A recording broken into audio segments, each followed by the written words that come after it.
Assalamualaikum dear students, welcome in second year computer science class.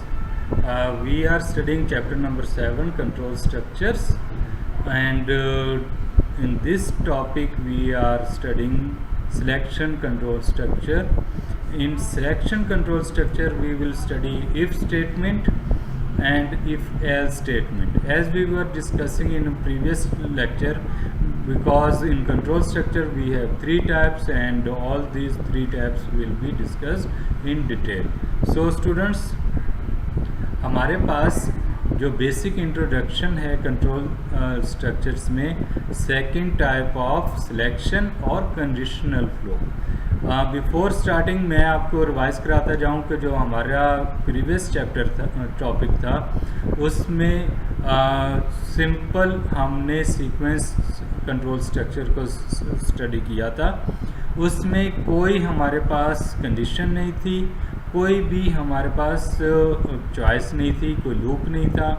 तो वो एक sequence था जिस सीक्वेंस में हम डेटा को इनपुट देते हैं, उसी सीक्वेंस में वो डेटा का आउटपुट देता है. इसकी बेस्ट एग्जांपल मैंने दी थी कि यूजिंग प्रिंटफ स्टेटमेंट आपने अपना बायोडाटा डिस्प्ले किया था सी लैंग्वेज में, जिसमें आपने अपना name, father name, class, grade जो भी था वो एक सीक्वेंस में आपने डेटा इनपुट किया और उसी डेटा पे आपका आउटपुट स्क्रीन पे आया था. वो बेसिकली सीक्वेंस कंट्रोल स्ट्रक्चर की एग्जांपल थी.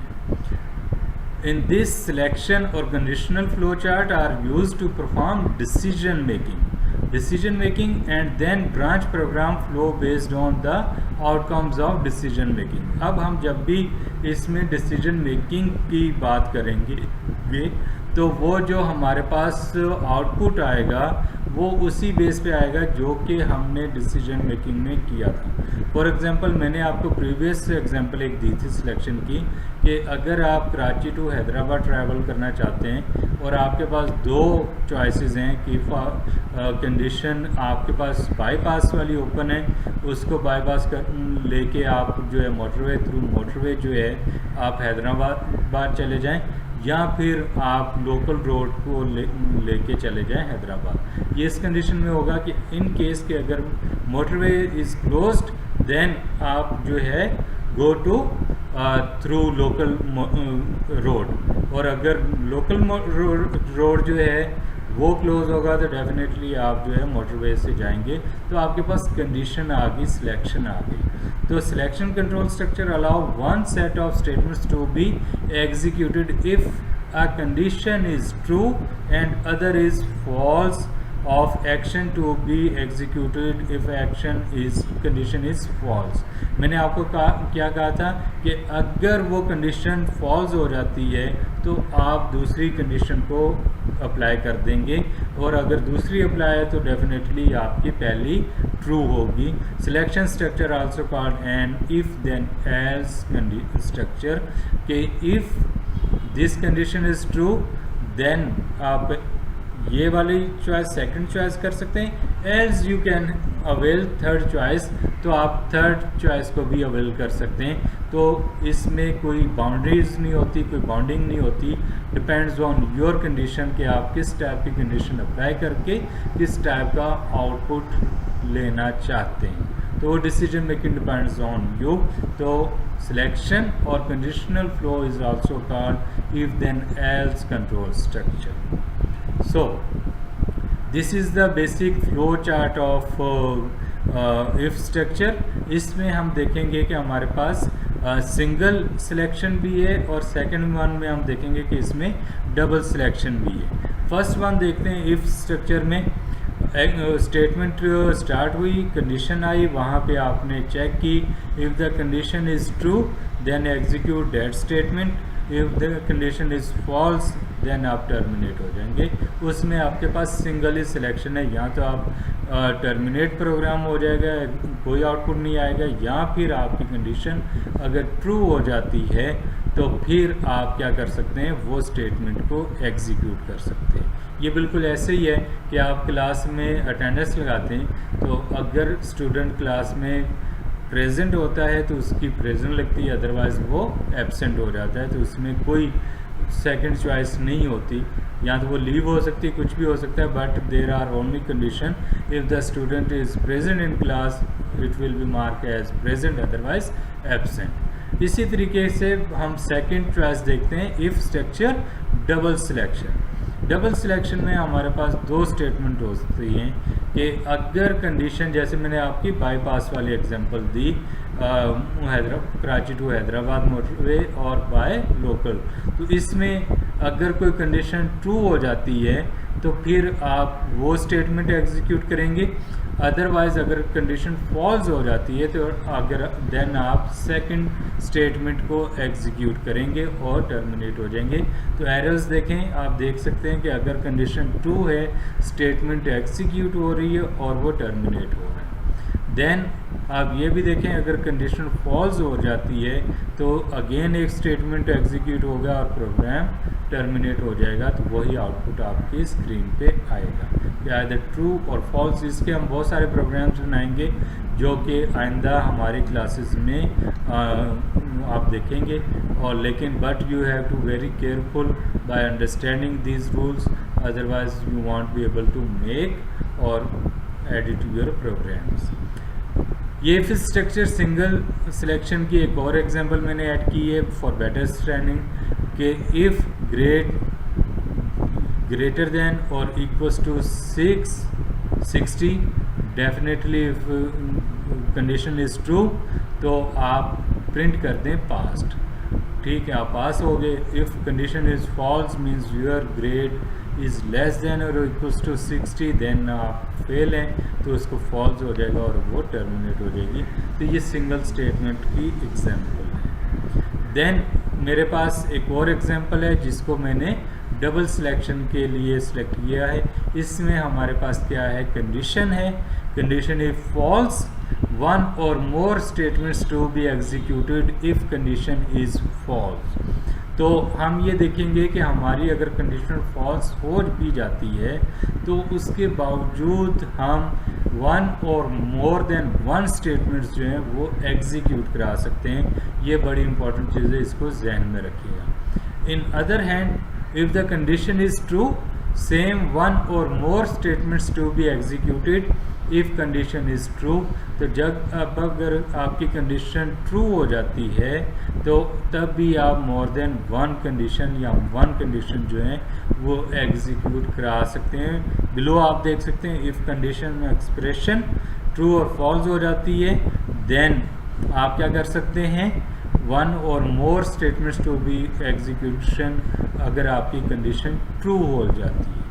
एल्स, इसमें देखें एल्स आ रहा है, अगर वो नहीं हो रही देन आप क्या कर सकते हैं, else one or more statement to be executed if condition is false और end if.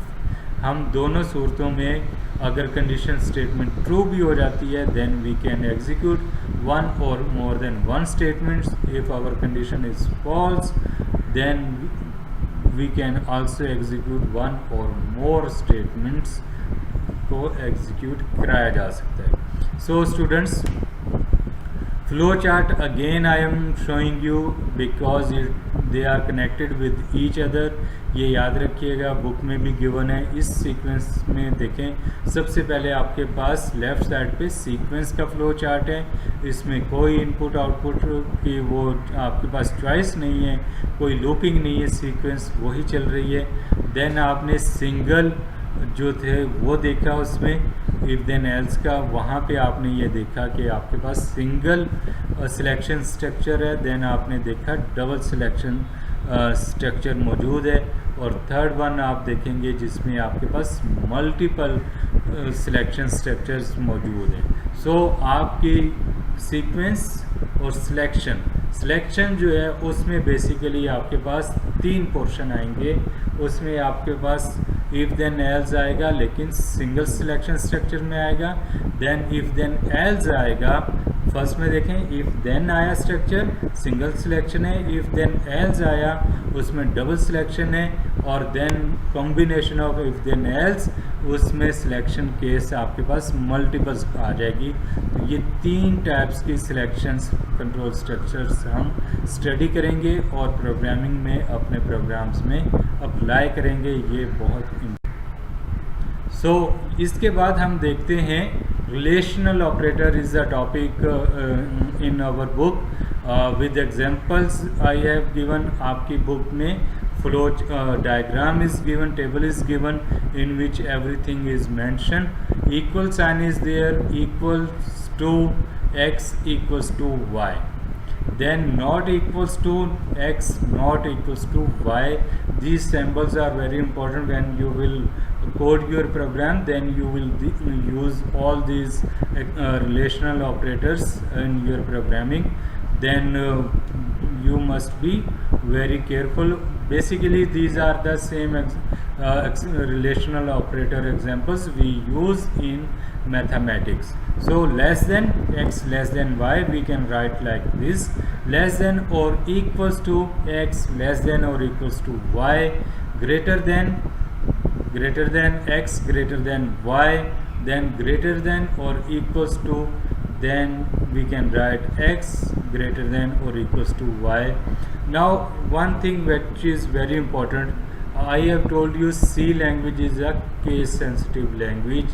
Capital A has its own meaning and value, and small a has its own meaning and value. So अगर आप कहीं capital A की जगह small a use कर रहे हैं और कहीं पे आप उसी वैल्यू के लिए कैपिटल A यूज़ कर रहे हैं तो आपका प्रोग्राम एग्जीक्यूट नहीं होगा, वहाँ पे एरर आ जाएगा. So note, be careful, a capital and small less than values to fall, इसकी वैल्यूज़ जो हैं वो गलत हो जाएंगी.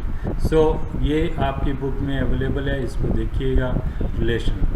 Now I have assignment for you. Write a program from your book example 7.2.cpp on page number 146. Write and show the output of that program.